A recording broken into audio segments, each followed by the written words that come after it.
दोस्तों, आज मैं आपको सिंथेसिस का सेकंड डे बताने जा रहा हूं।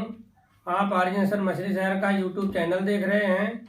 आप हमें 10 मिनट समय दें तो निश्चित रूप से आपको मैं नॉमिनेटिव एब्सोल्यूट का प्रयोग अच्छे से बता दूंगा कि नॉमिनेटिव एब्सोल्यूट का प्रयोग करके दो वाक्यों को कैसे जोड़ा जाता है।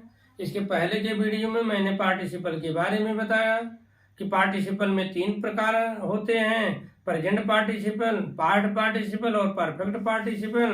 इनका प्रयोग करके दो वाक्यों को जोड़ने की विधि मैंने आपको बताया था। अगर वीडियो न देखे हो तो उसे देखें। आज मैं आपको नॉमिनेटिव एब्सोल्यूट का प्रयोग करके दो वाक्यों को जोड़ना बता रहा हूं। आप ध्यान से देखें। तो देखें, नॉमिनेटिव एब्सोल्यूट लगता कब है? जब कोई दो वाक्य दिया रहे। शर्त नंबर 1, नॉमिनेटिव एब्सोल्यूट में कुल 3 नियम मैं आपको बताऊंगा। शर्त नंबर 1, जब दो वाक्य दिया रहे और दोनों का कर्ता अलग अलग हो। जब दो वाक्य दिया रहे और दोनों वाक्य का सब्जेक्ट या कर्ता अलग अलग हो। प्रेजेंट पार्टिसिपल में और परफेक्ट पार्टिसिपल में ये नियम था कि दो वाक्य दिया रहे लेकिन दोनों का कर्ता एक हो। दोनों का कर्ता एक हो तो उसे प्रेजेंट पार्टिसिपल में जोड़ते थे या परफेक्ट पार्टिसिपल का प्रयोग करके जोड़ते थे। आज कुछ अलग मैटर है। वाक्य दो दिया रहे, दोनों का सब्जेक्ट अलग अलग हो और क्रिया अलग अलग हो और उसमें कारण परिणाम का संबंध हो। तो 2 शर्त है नॉमिनेटिव एब्सोल्यूट में। किसी भी दो वाक्य में दोनों शर्त हो, समझ लीजिए कि यह नॉमिनेटिव एब्सोल्यूट के द्वारा इसे जोड़ा जाएगा। शर्त नंबर 1, दो वाक्य दिया रहे और दोनों का सब्जेक्ट अलग अलग हो। दो वाक्य दिया रहे, दोनों का कर्ता अलग अलग हो। शर्त नंबर 2, दोनों की क्रिया अलग अलग हो और दोनों में कारण परिणाम का संबंध हो। तो अगर ये शर्त दोनों मिल जाए तो समझ लीजिए कि नॉमिनेटिव एब्सोल्यूट का प्रयोग होगा। उदाहरण देखें, the sun rose, the fog disappeared. सूरज निकला, कोहरे गायब हो गए। इसमें द सन सब्जेक्ट है, इस वाक्य में द फॉग सब्जेक्ट है। द सन, द फॉग, इसमें रोज वर्ब है, इसमें डिसअपीयर्ड वर्ब है। सब्जेक्ट भी अलग अलग, क्रिया भी अलग अलग और उसमें कारण परिणाम का संबंध है। पहले वाक्य में काम हुआ और दूसरे वाक्य में उसी का परिणाम हुआ। सूरज निकला तो परिणाम क्या हुआ? कोहरे छट गए या कोहरे गायब हो गए। दूसरा देखें, the sunset, the stars came up in the sky. सूरज अस्त हुआ, परिणाम क्या हुआ कि आसमान में तारे निकल आए। तीसरा देखें, the teacher came, the students stood up. अध्यापक आए, विद्यार्थी खड़े हो गए। अध्यापक आए तो परिणाम क्या हुआ? विद्यार्थी खड़े हो गए। दोनों सब्जेक्ट अलग अलग हैं, दोनों वाक्य का कर्ता अलग अलग है, क्रिया अलग अलग है, कारण परिणाम का संबंध है। तो निश्चित रूप से इसमें नॉमिनेटिव एब्सोल्यूट का प्रयोग होगा। नॉमिनेटिव एब्सोल्यूट मीन्स कर्ता को फ्री करना। एब्सोल्यूट माने फ्री करना, नॉमिनेटिव माने कर्ता। तो क्रिया का कोई प्रभाव कर्ता पर नहीं पड़ता है। नॉमिनेटिव एब्सोल्यूट का क्रिया का कोई प्रभाव कर्ता पर नहीं पड़ता है। क्रिया पूरी तरह से स्वतंत्र होता है।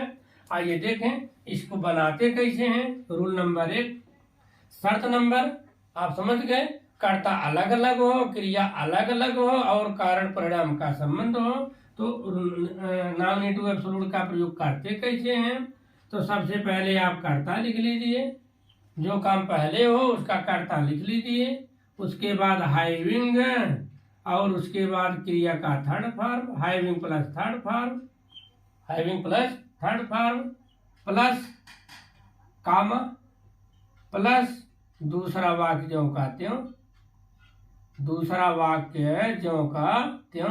दूसरे वाक्य को कोई टच नहीं करना है, जैसा भी रहे, जिस टेंस में रहे आप उसे लिख लीजिए। कर्ता plus having plus third form. अगर अन्य शब्द दिया रहे तो हैविंग प्लस थर्ड फॉर्म के बाद अन्य शब्द लगा दीजिए, उसके बाद कामा लगाइए प्लस दूसरा वाक्य जो कहते हो। आइए देखें। नंबर 1, द सन रोज, इसको जोड़ना है। The sun having risen, having plus third form, rose का third form risen. The sun having risen, comma the fog disappeared, the fog disappeared. Hindi होगी सूरज के अस्त होने पर कोहरे छट गए। सूरज के निकलने पर कोहरे छट गए या गायब हो गए। तो दोस्तों शब्द समझ लीजिए और रूल है ही, कर्ता लगाइए plus having plus third form लगाइए, अदर वर्ड रहे अदर वर्ड लगाइए, उसके बाद कामा, उसके बाद दूसरा वाक्य जो कहते हो। आप इसे देखें, the sunset the stars came up in the sky.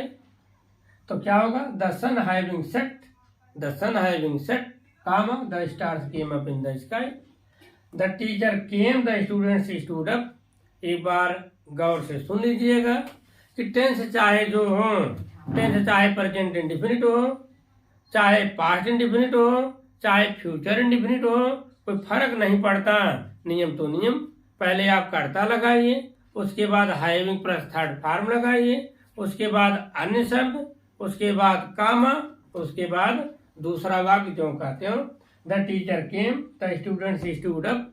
कैसे बनेगा, the teacher having come comma the students stood up. अगर ये प्रेजेंट टेंस होता, थोड़ा ध्यान दीजिएगा दोस्तों, द टीचर कम्स, टीचर आते हैं, स्टूडेंट्स स्टैंड अप, स्टूडेंट्स खड़े हो जाते हैं, तो भी इसका ऐसे बनेगा, the teacher having come, the teacher having come the students stand up. Teacher के आने पर विद्यार्थी खड़े हो जाते हैं।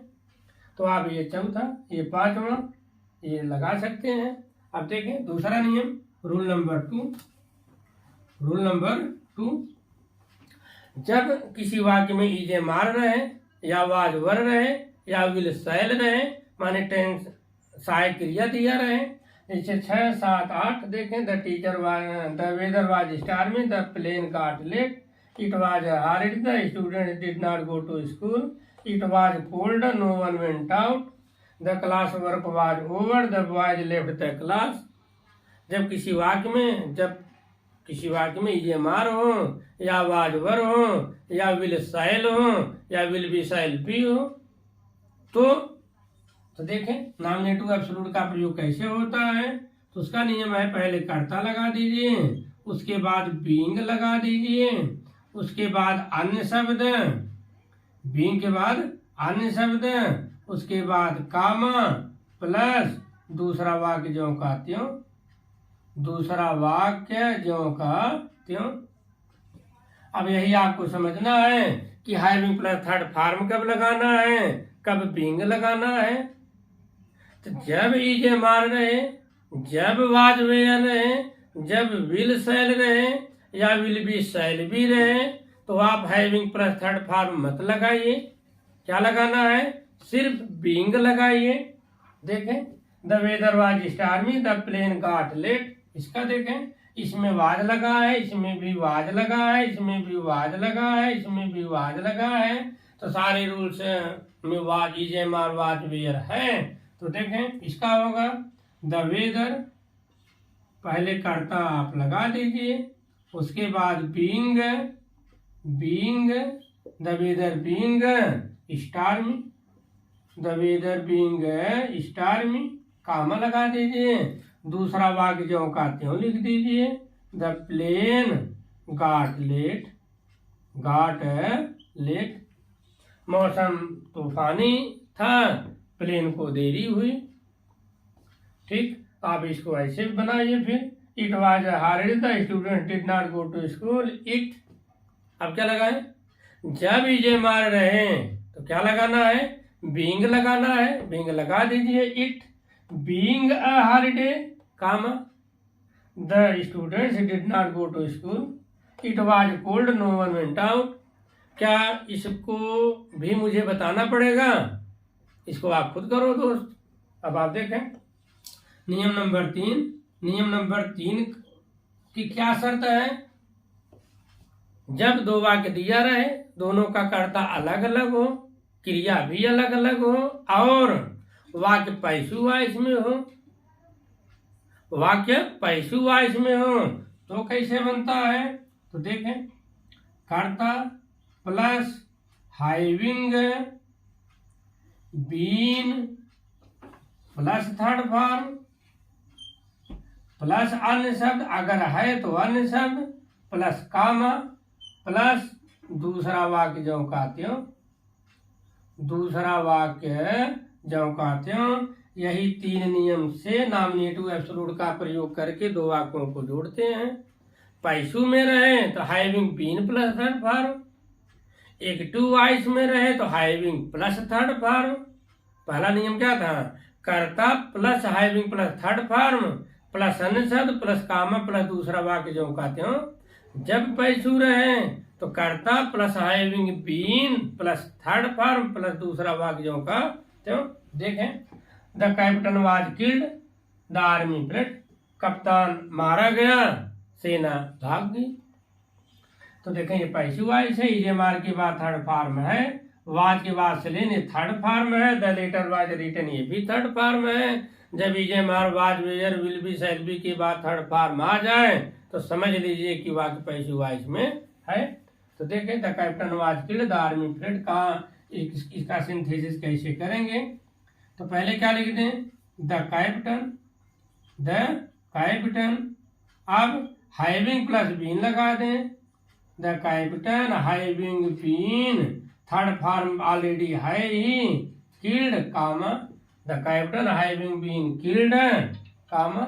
अब दूसरा वाक्य जो कहते हो, the army fled, the army fled. दोस्तों यही नॉमिनेटिव एब्सोल्यूट का 3 नियम था।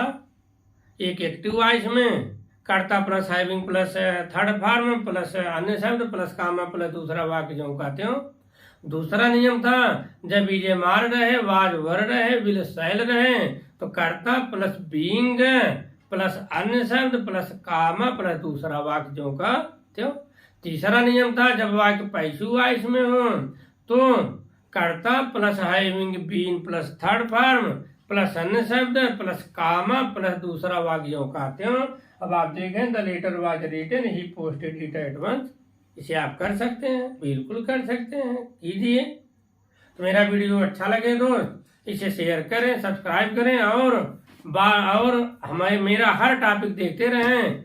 धन्यवाद।